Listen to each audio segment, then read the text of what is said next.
Welcome everyone to the Kendall Report at the new time, 10 o'clock. The least I could do is be on time, right? So I did. Started it right on time here. So welcome everyone. Looking forward to this week. I titled this video, I titled it, How Sticky is Inflation? And we're going to find out. We've got CPI and PPI coming out.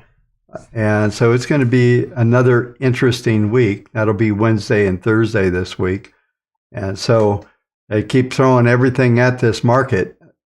I have to say that I've seen a lot of criticism on a number of places calling me out on this no banking crisis situation. There is not a banking crisis. It may seem that way to some of you, because of the way the prices of the holding companies are trading, but that doesn't necessarily indicate that there's a crisis. So I hope you're not playing. We talked about that we did a number of financial stocks, bank stocks on for Friday morning, and a lot of those were looking like a turnaround, and you saw what happened. Big time squeeze. Regional banks rallied back big numbers. You're looking at CRE up 6.7, QABA, which is the community banks, up about 4.5%. So big turnaround. So be careful buying into some of this dialogue that's out there. There's an agenda behind every headline. We know that in politics. We know that in financial markets. We just see everything. And there's a lot of lemmings around that would just pick up these stories and argue along with them blindly, only to get blindsided. So there was some interesting things just to kind of review. I want to look back a little bit on last week. 40, I've called 4080 to 4060 was a key number to watch.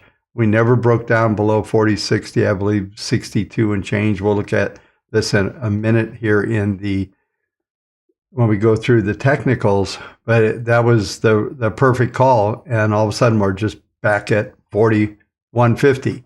So this sounds like a broken record, but I need to say it. We were trading 39.50, 40.50. Now we're 40.50, 41.50. And the question is, can we ultimately break through the 42 handle on the S&P? And, we'll see. It's interesting that last week S&P was down 0.8 and up 7.7 on the year, however. NASDAQ up 8.4 plus 26.7. So, there's just no rotation out of these big NASDAQ numbers here. It's back to the FANG days. It's interesting how we got back there. And I think I guess you could argue that with the long rates being down into the 3 handle, and maybe that was it. Everybody argues that higher rates for NASDAQ and for the tech stocks are bad. Well, we don't really have higher rates. And even though the Fed raised the front end, nothing really happened there. So I'm going to try to put all this together so we're able to move forward into this coming week. I'm just looking at some of my notes. One of the big numbers, and I talked about this the other night, was productivity came out minus 2.7. That's a disaster, folks. I'm just telling you. Nothing goes good when productivity is collapsing. So, we need to get some folks on ChatGPT and get that productivity up. But that was a pretty big number. The claims were pretty much in line with what we were expecting. Unemployment, though, continues. 253 on new jobs. Unemployment numbers were supposed to be up a tick. They were down a tick to 3.4. So, once again, no recession, no banking crisis, none of that stuff is actually happening. If you listen to all these jokers out there, and you buy into that, you get yourself in a lot of trouble. I still think we're in a trading range. You'll see as we get into this week and start to look forward, there is some potential to get back and retest some of those higher numbers on the 42 handle basis, the S&P, but more details on that here in a few minutes. So let's look at what's coming out this week. We got CPI up, expected to be up 0.4 on the headline number. Core is 0.4 as well. Year over year is 5.0. So that's really kind of stable to a slight uptick is the expectation. So, I'll talk about that as we get into Monday's trading, Tuesday. I'll set it up on Wednesday when we come in Tuesday night for Wednesday's action. But we're just looking at really the only other thing coming out that day is Treasury budget. And then on Thursday, we have PPI expected to be up 0.3 on the headline number, year over year a 0.25 plus, and then core a 0.2, which is year over year 3.5. So the Fed's dangerously close to their 2% number. And I'll talk a little bit more about the Fed here in a minute and some of the expectations. But the bottom line is, and I've said this multiple times, they're throwing everything at this market, trying to break it. It just won't break. And, just think about that number. NASDAQ up 26%. It's May, by the way, in case you guys haven't checked your calendars. It's May. So that's pretty substantial. Just real quick, I want to cover the earnings, and then I'll get into some talking about the Fed and more expectations for this week. Monday, we've got 271 earnings reports coming out. PayPal's a feature. Tuesday, there's 500. And basically, it's more focused on energy on Tuesday. Wednesday is Disney and just a whole bunch of different stuff. There's nothing really big out there coming out. We saw a lot of that stuff come last week. And then Thursday, 515, just various. Friday, 172. Total of 1,865 reports coming out this week. So in spite of all of the CPI, the PPI, all these numbers, there's just a barrage of reports coming out. And like I said, I mentioned a couple of names. There's certainly, depending on what comes out of there, if there's any big surprise, but none of the really large cap companies are out. As I said, we got all that last week. We got Apple. Of course, maybe you could argue Apple saved the markets, and that's how we got the bounce. But it was a combination of things. It was the realization that the whole regional bank thing is just BS. Okay, I'm not saying there aren't banks that have issues, but once again, all we're seeing is a shifting of money. I'm going to contrast '08 versus now. The fact that people are moving money and money markets, and probably virtually nobody knows about, Treasury Direct. There's probably some folks. You can do a lot of things from there if you know about it, but if you don't, you don't. You go to money funds. So money's moving off the balance sheet, and the credit contraction, all of these stories that are out there are really in play, but I don't think they end up to be very material. I think folks work out where to get money. It's not like there isn't money to get. It just a lot of these bankers that are out there have been through a lot of this scenario. And like I've said before, being a banker is not that much fun. There's a lot of challenges in running a bank, and especially when you get into shifts like what we're seeing right now.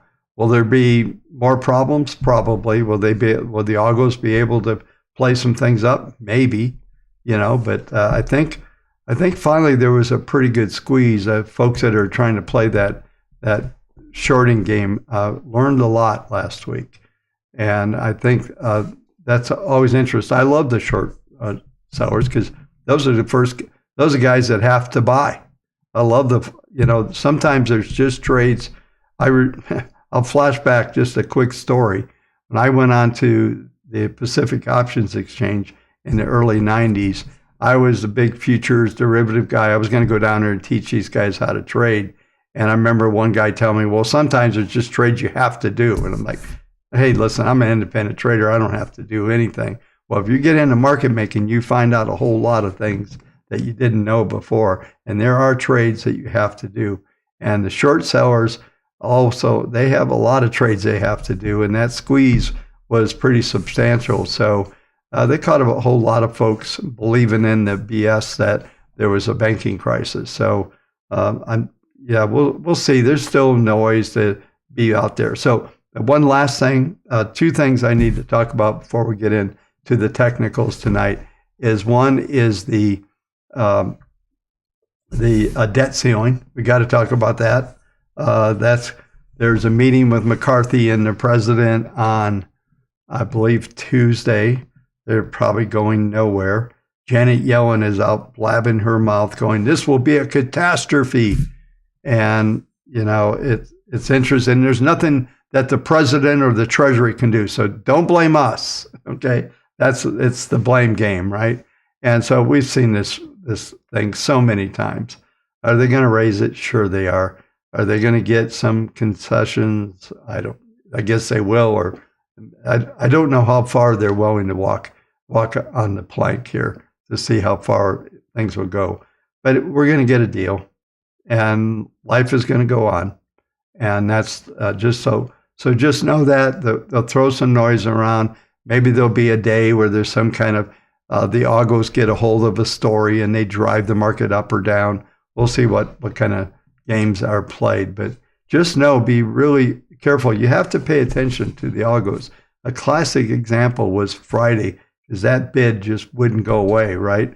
They just kept bidding and bidding. I put a tweet out just off the cuff. Not that I even said I didn't believe it happened, but it was like they wanted to go back. We were up 2% on the session basis the S&P, and it was like they just wanted to print back into 42 handle, retest that 4206 high that was last week. They didn't. They backed off into the close, and we're seeing right now ES was down about 6 or 7, maybe as much as 8. It's now down 225, and we're looking at NASDAQ's flat for all practical purposes here. So, and we're just know that these guys, these storytellers, are going to be are telling whatever stories they can. And I did call out these guys, these vigilante types, where they were willing to. There are people out there that are willing to literally risk everything to make a couple bucks on a short trade. Well, I think they got spanked pretty good on Friday. So the final thing I want to talk about, I know I've been going on for a while, but let me just finish this off. We'll should be able to get to the technicals. They're pretty straightforward right now. But the whole speech of Powell and the Fed going forward, I am leaning strongly toward the Fed raising another 25 in June. And I know that if you paid attention to the futures, what they're pricing in, they're probably 80% wrong on most of the stuff that they price in. And that maybe affects some sentiment from time to time, but that's not really, it's not gospel because the market's pricing in. I keep hearing the story that the market's also pricing in, and not just from on the short end, but the long end is telling us that everything's going to come down. And I don't believe that's the case at all. I still think the long end is where in the 3 handle because just because of demand, and demand is definitely off on mortgages and those type of things. I'm just telling you here, folks, that this thing is stabilizing on as far as the rates go, and I still think and I'll cover the yield curve at some point when it gets appropriate, is I still think there's a tide that's going to rise, and we're still going to see interest rates come back up and probably see the 10-year back in the 4 handle, and I'll cover that when it's appropriate. But Powell said it again, folks. It's not higher for longer, and I'm not saying it's higher forever, but I'm telling you it's potentially 5 years, even a decade looking forward. Rates are going to be structured different. I've been going on and on about that on this channel for a while, so just know that is still a thing, and they're not going to change that trajectory of what they're trying to do. I still believe they're trying to restructure the entire markets where they get out of QE, QT, they're out of any kind of stimulus, and they're really just letting the markets take back in control. And I think the one thing that might be interesting to watch is the QT, quantitative tightening. We did see some pulling back of the balance sheet size. I'll finish here because there's so many rabbit trails I can go down. I'll get lost. But the bottom line is the Fed's balance sheet doesn't have to go to back where it was 2008. I continue to hear people go, well, this banking crisis has already been bigger in 2008 and numeric basis. That's just BS, folks. That does not matter. If you look at the size of the banking system to 08 to current, These are little tiny, they're material banks, but they're not taking the whole system down. It's not at all. There were hundreds and hundreds of banks failing back in 2008. And even some of the big boys, remember Lehman? That's not happening. So, and there weren't trillion-dollar banks. But anyway, the point is, what I'm trying to get to here is that the whole structure is going to get changed, and they're going to walk this forward and get out of all of these games. And the balance sheet probably belongs somewhere between 4.5 and maybe even where we are now. The one thing that could be end up to look like a stimulus could be that they back off on the QT at some stage. They're not going to take it back to 900, 800 billion and where we were in 2007. It doesn't belong there because the economy is growing in size, everything is growing, and you need a much bigger balance sheet than you did prior to where we were if you go back 10, 12 years ago. It's just silly to even think like that. So but this is at some stage that might be more of the stimulus, I think, than anything is when they back off that. I don't think they ultimately pause whether this was the final or not. I was talking about a 5.50 rate. We're 5 to 5.25 now. I think another quarter would be appropriate here. And we'll see what kind of numbers we get out of the CPI and PPI. I think I'm finally done, folks. All right, let's get into tonight and let's go through the database.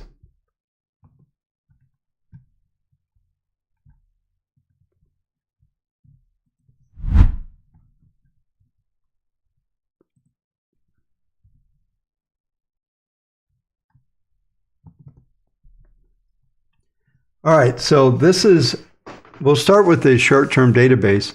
This was pretty amazing to me, folks.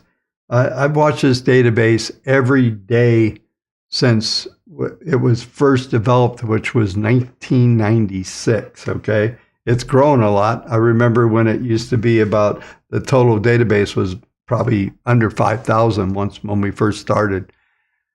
Now we're at 15,711, and we jumped to 47.25%. We got 2,936 buy signals for Monday morning, 140 sells, and we were up 13.31% from Friday's number. Friday, we were at 33.94. I can't say I've seen this kind of a jump before. Typically, it will come back. So it's very possible what we're seeing, and this is why I'm talking about how the markets have responded. And Friday's move back all the way up into the mid to higher 41 handle on the S&P really triggered everything to go back. And I'll just come up on screen here for a second because I want you to understand one of my favorite trades. Like I said, I've been watching this database. It actually, we go back to 1995, 96, when I first started the first iteration of the virtual portfolio manager. And I can tell you that I've watched everything that comes out. And normally, this is something I always tell everybody. So if you're a Wavetech user, institutional or retail, if you're using Wavetech, when you see a trade get sold today, and the next day it buys back. We used to have a trade on the trading floor. We called a gotcha. And the gotcha was you sold out and the next day it just pops back. Oh, and sometimes it'd be intraday where you sold the low of the day. We used to joke, don't get your name in the Wall Street Journal. Yeah, that would be the low or the high of the day. And so what you had to do is when you saw that trade happen, when you felt it, you had to jump immediately right back in. So in the database, it's an end of day database, so it gets the information. And then it literally, when you see this kind of pop back in the next day, those trades are usually very substantial and highly, they end up to be profitable.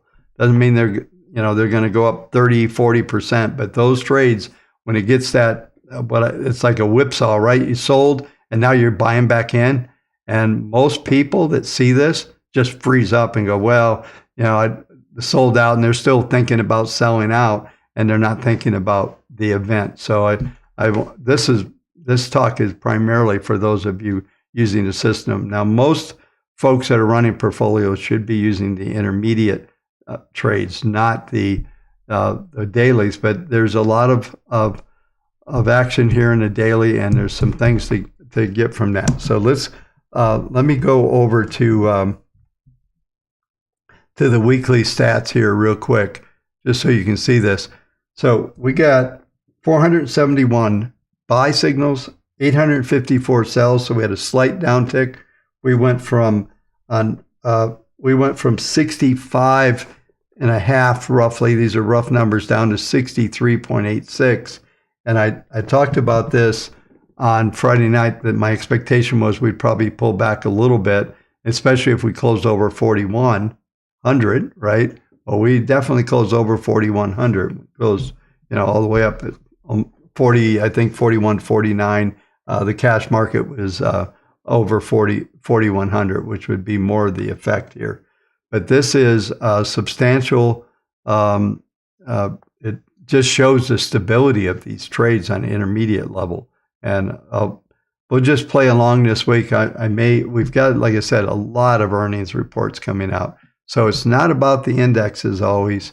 It's about, we've got 10,033 symbols long, 63.86% on an intermediate level. I'm going to pop over to one more page here for just a second. On the far right here, the weekly here has the average on the optimized, which means the best model for every symbol, has a optimized model of 205 days. The current duration is 49, about 0.24 of the average duration of these trades looking forward have been experienced. So we don't get to 100%, but we usually get into the 70 percentile range, something like that. And if we look at the average profit right now on these symbols, on looking forward, is around 31%. That's average across a lot of symbols. And the current average profit right now is only 2.8 or 0.09% of the trades have been experienced. So there, as I've been talking to you about a fair amount, there is a lot of forward-looking. There's still a lot of days forward-looking to be positive in these markets. And we'll go through the technicals. I did long-term, I believe, last Tuesday night. If you didn't see that, go back and watch it. We'll see what comes up this week, but I'm just going to go through daily, weekly as we get into all of the technicals.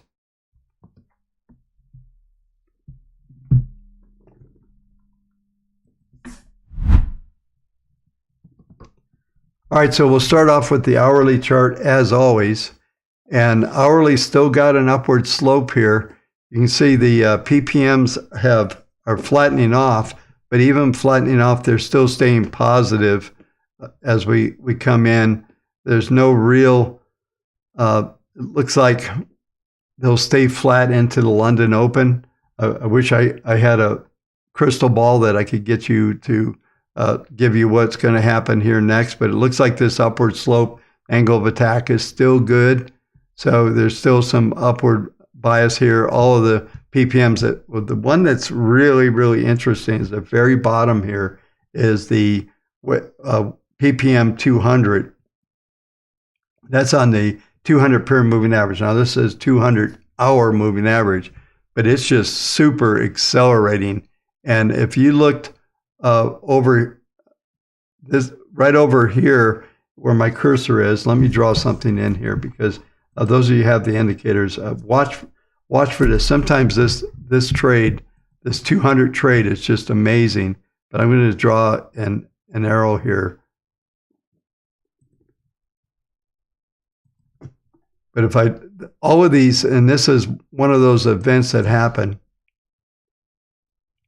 and you can see that and if you were looking at the algos ahead of time, everything was clicking in, cutting through first second derivative. Over here we got a first second here, but this is where this zone right here is where all of these were starting to kick in, telling us that the angle of attack was going to increase, otherwise there was going to be an uptrend. And this is really Friday. This had backed off here, so far this is where we are right now. Let me just pull off some arrows here. So we're looking right now at there's a pivot number which I'll give you to. It's 4136. That's your number you want to watch overnight, and that's right here. That's there's a pivot right there, and then like I said, everything looks like we should hold into there. If we pull back, we're going to go through the market grid numbers here in just a minute. But everything looks like, even though you're seeing the indicators kind of drift, you can see PPM2 is just kind of staying. Everything else is moving up here, and so you can see the acceleration. So there's still an upward mode here that's unfolding. Let me clear this out so you can see this. Right here where this 200 period moving average is right now at 4132. So 4136 to 32 should be substantial support. Hourly chart here we're looking at should set up pretty good. So let's go to the daily.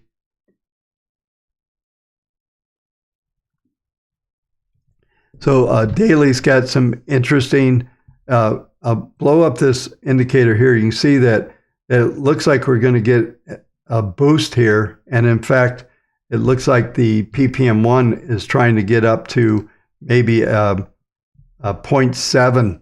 That's pretty bullish. So there is some upward bias. You can still see if you recall, as we were coming into last week, we were seeing the algos the 10 period moving average was kind of pointing down. And this is the weekly chart that we're on right now. This was the key level that I was talking about on the weekly. I said daily. So this week looks like a pretty good week coming ahead. So if we look here, if I look at last week, the 10 period moving average was 4082. And if you recall, I went to a monthly, the 4060 was a big number that I covered last week. And that's where the market should have held. And we did. So now it looks like on a weekly basis, everything's going to go up. So let me back up here and we'll go to the daily.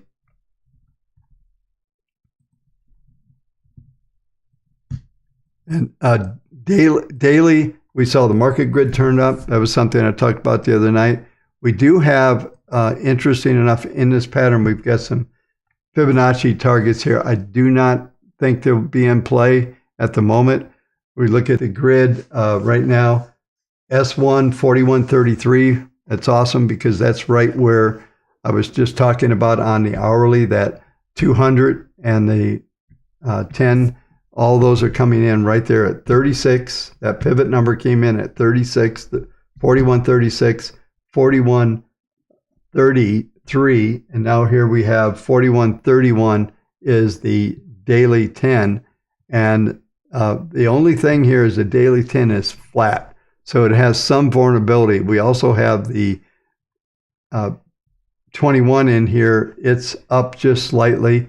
So both of those averages of 41.31, 41.45. So you can see on a daily, they're still trying to roll here a little bit.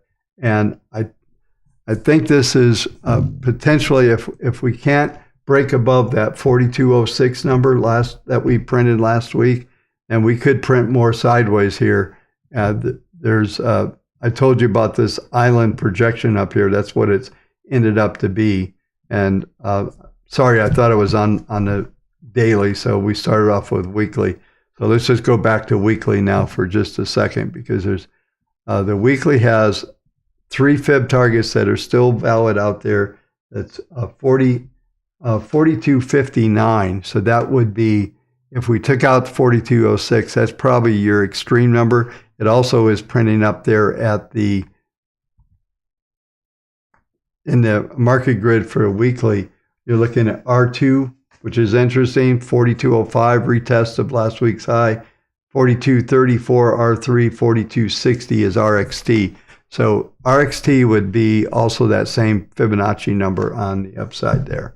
So my expectation would be just that we'll have an upward bias. I think the weekly charts are dominant right now, and that has a lot to do with what I've been talking to you about as far as the weekly database. The daily or short-term trends are very choppy here, and this will be the driving force. And it certainly was. We got down into that 4080, 4060 level that I talked about last week, and that's where we turned around at. So we definitely have more upside on a weekly basis for at least another week or so, maybe another 2 weeks. There's still some upward bias, and this should play out.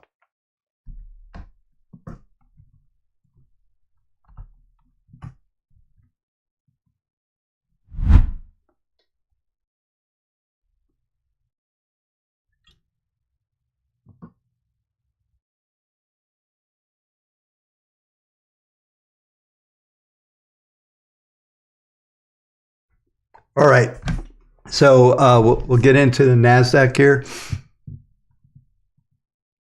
And, I've been talking about this is weekly, so we're going to go weekly, daily here. Weekly is still looking like there's another week of an uptick beyond this week, and momentum is still staying in place where PPM1 is at 0.78. Let's take a look at some of these numbers that printed. The 12,919 was last week's 10-period moving average, the low 13,001. So we got close to it. The previous week was 12,800. The number was 12,787. So we've been bouncing off this average primarily because of the number that's here on the PPM has been really positive, and it looks like there's one more increase of this week. And you can see what's even more interesting is that the PPM3, which is tracking the 40-week moving average, that is looking like a couple weeks out, we're going to see that turn up. So this market is got an upward bias here for a while. There's no little to no downside in this market. Doesn't mean we can't correct back into these averages, but there's the expectation of, I would just say, if your expectation is for some kind of big rollover and rug pull, whatever you want to call it, I would be careful about that thought. So there's still going to be a bias. Like I said, we have 1,865 earnings reports coming out. So just know, and you hear this all the time, that's the reason why I go through our database, is that these markets are a lot more than about these indexes. You've got to dig into these things. And I'll do a quick advertisement. Wavetech's like $3.80 a day, $97 a month, and you don't have to scan for it. It scans every day for new buy and sells. You hear the numbers every night, so it can be really positive for your trading, for your money management, whatever it is that you're doing, especially on the intermediates. That's really amazing for managing 401ks and those type of things. So you go to kendallreport.com/Wavetech, and there you'll find out more. Anyway, so the results though here I think are just a continuation. Let's go over and take a look at the daily. And as it looks like a couple days, which is interesting, as we come into Wednesday, it looks like maybe we hit some headwinds on Wednesday. I don't see at the moment the market's just screaming off and going into new highs and everybody's excited. I don't think there's much to be excited about. However,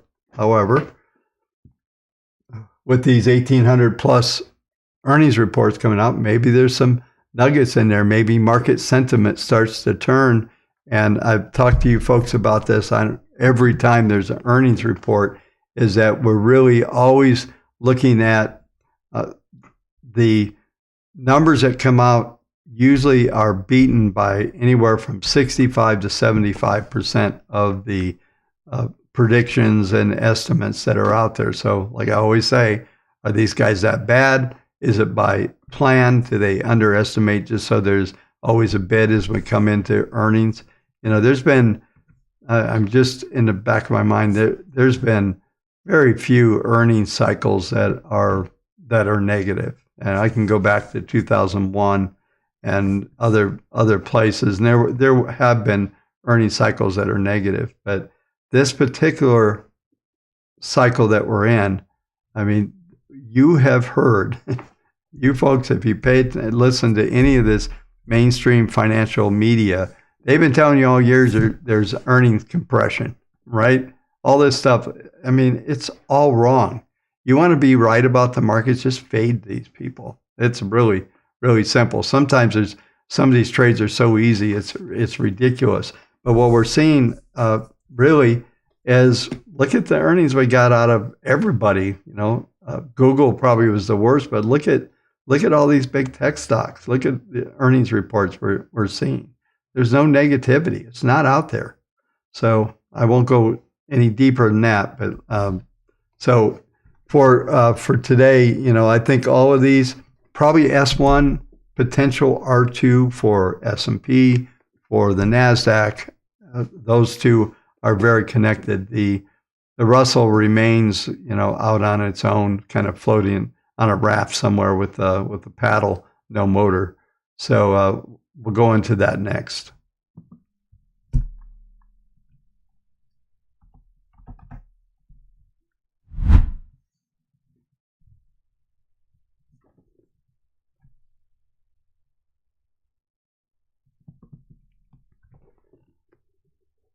So here's the Russell.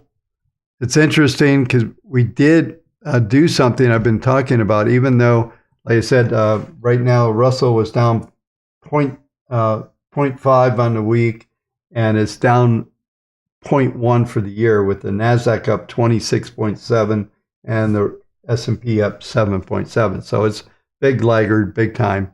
I keep talking about it.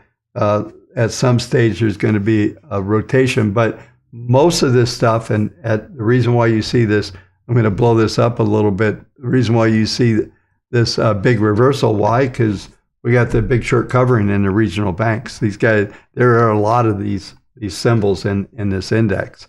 So that is primarily what you're seeing there. And now overnight, we're seeing just a slight little bid. We're back at 1766, but we got right into these fib target numbers. 1750 low was, let me get the exact low, 1723, 17. You guys need to have these indicators, right? 1722.3 was fib target to the low, 1723.4. So 70 cents difference. Now about 90 cents. So right bounce reversal off of that. We hit the RXT number 1770, a high 1772. And then now as we look into today, S1 is 1755, R2 1787, last trade 1766. So it does appear that there's some upside here. You can see the algos are suggesting that we're going to get some moves to the upside here.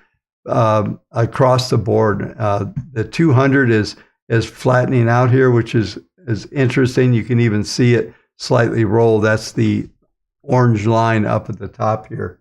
So that is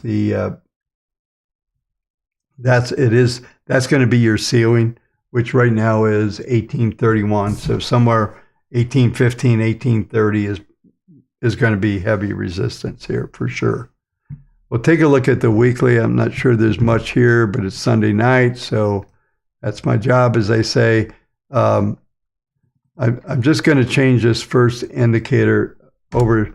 One of the things, if you folks have the indicators, if you're not getting a prediction going forward and using the predictive, you've got this turned down. just turn it to 50 and you'll see it then will I'll blow that up so you can see it. It shows that we're about to turn up at least a little bit and maybe challenge this 10-period moving average, which is 1773 with the last trade we're actually just above it here, 1766 with the 1773. So we're just below it. If we can get above there, then you probably trade back up toward this 200. And the daily 200 has more of a positive twist here. I'm just going to quickly change this thing to 50 here. So we can see, yeah, so it's just staying somewhat normalized at this point.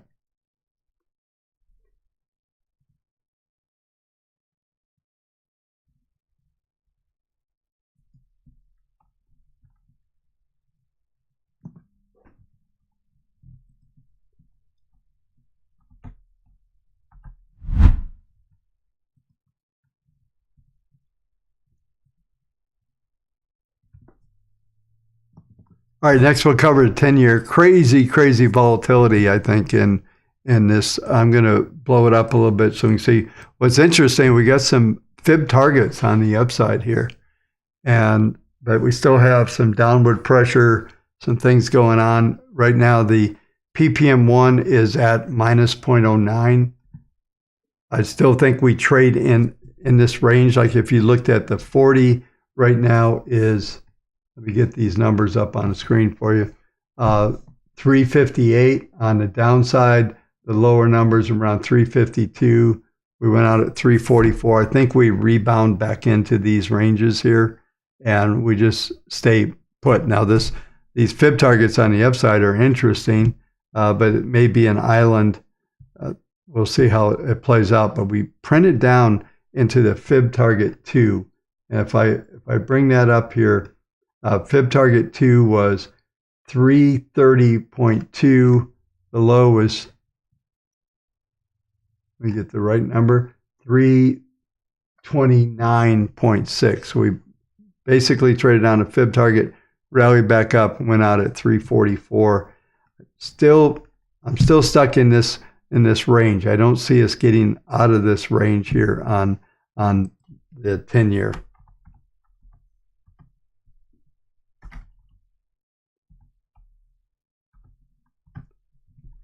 Let's take a look at the 2-year.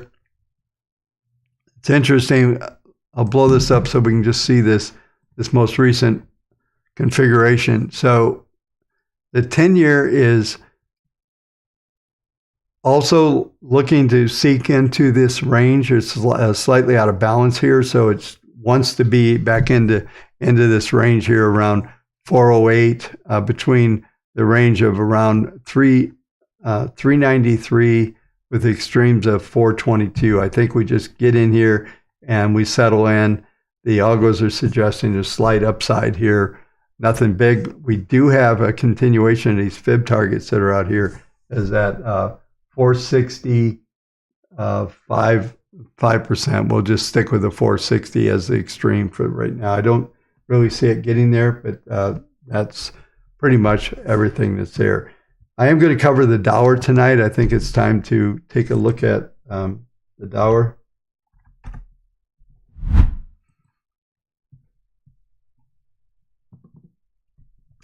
There seems to be growing consensus that the Dow is going to decline. We've got fib targets on the upside. The algos are starting to suggest we're going to bottom out here. We're right. We've been staying around. It's been, I don't know. It's been over a week since I've covered this thing, but this pattern, we get down to 107.78. We just kind of stabilized here. I think we start to work our way up. You can see the algos are starting to turn up here.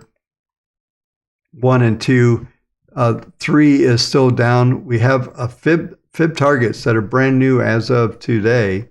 105.85. I won't mention the others, but that puts us right up to the 40-period moving average at 105.77. That is declining. I think we get above the 21. We come back up in here. I don't really. This is the weekly chart we're looking at. So this should be covers for the next several weeks. And, it's just the whole dialogue. We haven't heard a lot of it lately, but what we have seen is some of the dollar losing its dominance and not going to be, the reserve currency. That dialogue has fallen behind the regional banks and all the, air quotes, so-called banking crisis, all that. So, but the bottom line is, I think the dollar will stabilize here. I don't see any big bull like we had going back, in 22. That was a crazy rally that we saw. And we should see things start to come back in a little bit, maybe we'll call it 102 to 105, and I'll fine tune this. But this is weekly. This is just a quick review of the dollar.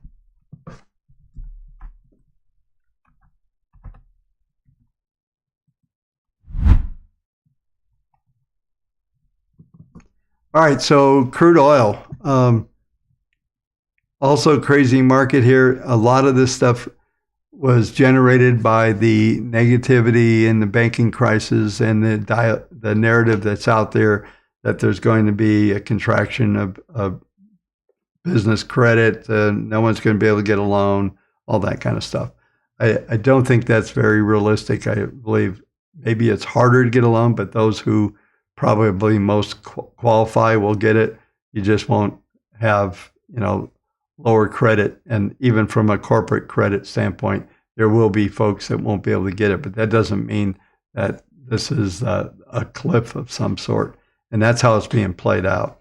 And if you start looking at stuff, you'd have to go in. Here's my Peter Schiff. I always troll him every stream, it seems like. But you just can't play into this negativity thing. I just people. let me just say this real quick. Maybe this will make sense. Folks want to live. You guys want to live and buy groceries and take care and do fun things and all that. Everybody does. I'm always pretty much an optimist, and I'm just telling you, they're going to make all this stuff work, and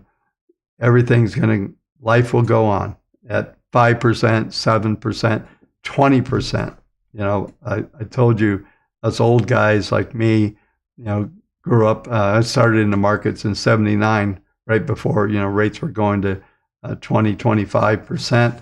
Got a mortgage, and you've heard the story, in 1986 at 13 and a quarter. Didn't think twice. Markets were fine. You think about it, that was there was a big rally, 86. Everything worked fine, and things work fine at 5 or 7%. This is not a deal breaker. It's just that sea change. And if you watch the channel for a while, you know what I'm talking about. But here on crude, it's interesting because we traded down to this 200 period moving average again. Algos are trying to turn up. So it looks like we're going to try to get back above the 200, get back toward the 10 period moving average, up between 74 and 77. If we look at the market grid numbers here, we're looking at S1 69.43, R2 75, R1 73.25, R2 75.40, and they're way over on the side of the screen. If you got a big enough screen, you can do that.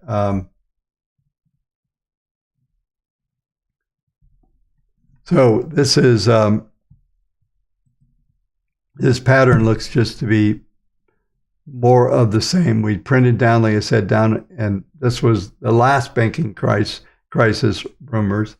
This was SBV and Signature and what have you. And then we got a rally. So I suspect we're just locked in this trading range. And the OPEC guys, these guys will turn back the spigot if they have to, even more than what they've already done. So it should be interesting. Maybe Joey Biden and the gang will go out and buy some crude and start to replenish our SPR. Funny. Probably not likely.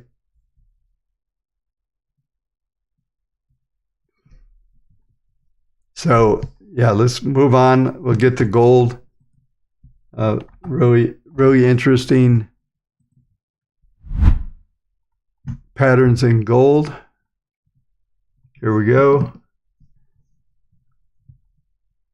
This is that weekly. I've been talking about climbing that weekly. We got crazy numbers the other day, and we got up here to 2085.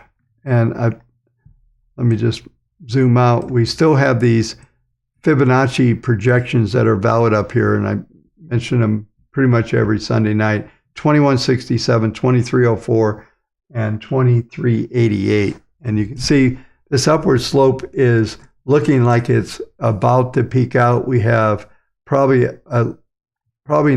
next week. So the number to watch here is going to be 1989. That was 1965. We go back a few weeks. So we're continuing to climb along this angle of attack here. And it looks like they're going to roll over. So maybe ultimately we do get to 65, maybe 44, but it looks like it's trying to roll over, and you can see some drastic movements being projected at the moment on gold to come down, but there's still a decent angle of attack here on ppm 2 and 3. So overall, the trend is still up. Haven't looked at this for a while since it's Sunday night. Let's take a look at the weekly charts as well. And I'm sorry, the monthly. And monthly has interesting targets here. And we have fib target 1 was 2019. We've satisfied that. 2177, 2267 are targets. And we're also looking at the market grid right now. 2076, which got hit. This is a monthly market grid. That was 2076. We printed that last week. R3 2171, 2153 is RXT. On the downside, there's that 65 number. S1 is printing right there at the 1962. So 65, 70. There's some potential to come back toward the 10-period moving average right now, but that's way down at 1800. But those numbers should hold in there, and it reflects in the weekly charts and everything. Like I said, we probably have one more week. We're going to continue to climb that 10-period moving average. If it does trade that simple average, by the way, if it does trade there, then there's probably if it trades down into that anytime this week, there's probably a pretty good bounce trade off of that number. So look for the support to show up in a big way at that point.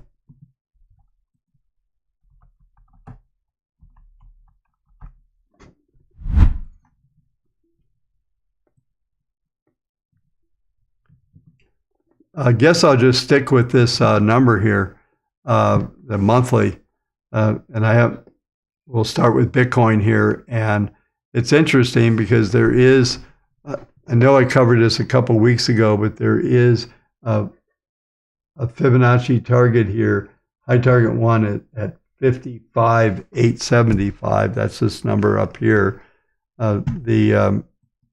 I'm going to try, yeah, so there's not enough data to get the predictive going here to doing any of that. So let's go to the weekly, and you'll see this is very similar to the gold. I've been talking about this, at least the configuration. We still have this upward slope. We're at 2.16 ppm 1 value. So 0.25 or greater suggests that there's only a 30%. So there's a very small chance to decline much below this weekly line here, which is right now 27,873. And that's unlikely to get there. We're 28,338 as we speak. So we're trading right on that line. We should have at least one more week. And then just like with gold, it looks like we should start to retreat back in, come back into these moving averages, possibly the 200 week on Bitcoin, which would be 26.1, and the possibility of getting down here into like the 21-week moving average, which is 24,363. Those should be really big support numbers. Meanwhile, we still have an upward bias big time on that, so don't forget that. So within the market grid, we could easily trade as high as 31,329 in this pattern. We could bounce right off of this number. In fact, we should bounce off of this number. And like I said, we've got at least one more week at these type of momentum that suggests that we should still be able to bounce off of these numbers.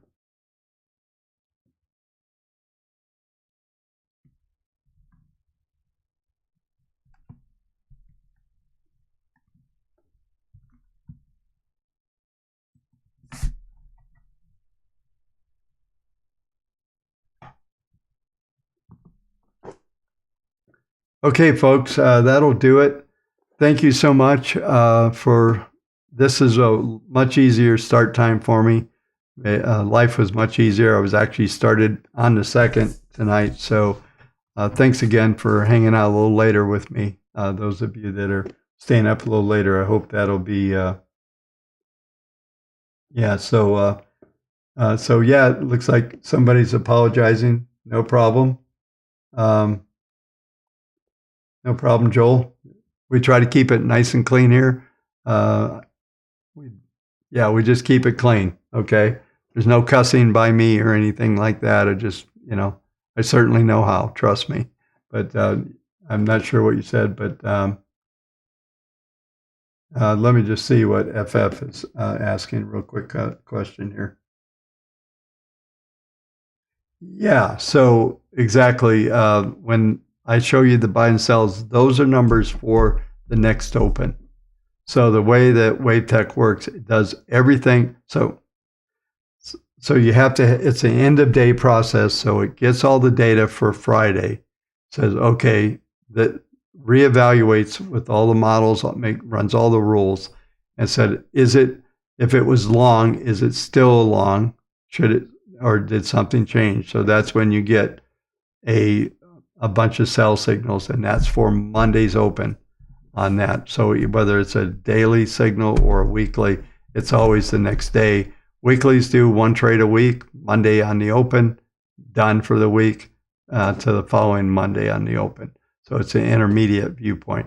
On PortfolioXpert, we actually have monthly trades as well. So you can actually get into secular trades. And I've seen trades on a monthly at last 10, 12 years in some cases, going back, literally going back to 2011 and 12. We got some monthly trades that came on, and they rolled out in 2020, surprise. So there's a lot of that happened. Yeah, you know what, Mr. Richard, I will do that because I never look at silver. So let's go over and let's do that. So I will go back for a second, folks. Let's do silver here at the end.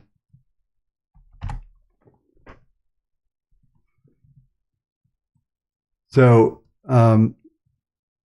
silver has fib targets right here at 27, 32, 30, 13, 31, 78. So you can see the fib targets. We have that same sort of look and roll. It looks like silver's got a little better relative strength, but everything is printing. Now this is weekly. Everything is starting to print sometime in the next week or so that we're at least going to top out momentum. But I would use this simple, you can see how the average is being projected to flatten out. And so it's the same scenario over the next couple of weeks. And it probably has maybe some to do with the, I'll come back on screen here. So hopefully that was helpful. It has a lot to do with analysis of the dollar, if the dollar is going to increase and maybe the rates go up a little bit. So, but silver's got a pretty decent look there. So, yeah, listen, I appreciate it. I could hang out here for 3 hours and do a live stream for 3 hours, but and I won't. I enjoy doing these, all of this analysis. I do have a cheat, I'll call it a cheat sheet, but all of the technicals and everything else are basically done on the fly. I look at them a little bit, but we're doing this analysis live together. So anyway, appreciate everyone. Thanks for waiting an extra hour. So I'll get us out of here for now. And we'll see you tomorrow night, same time. And there is some complication potential on Thursday night. So I will let you know as soon as I know. Like I think if Thursday night doesn't happen, I think Friday I might be able to do a live stream during the day. So I'll let you know as we get through the week. I've got some personal things that are going on Thursday. I'm not sure the timing. I'm thinking Thursday might be out. So I know I'm saying that at the end. I'll say at the beginning, next couple of days once I figure it out. Have a great evening, everyone. Have a good day trading. We'll see you tomorrow night.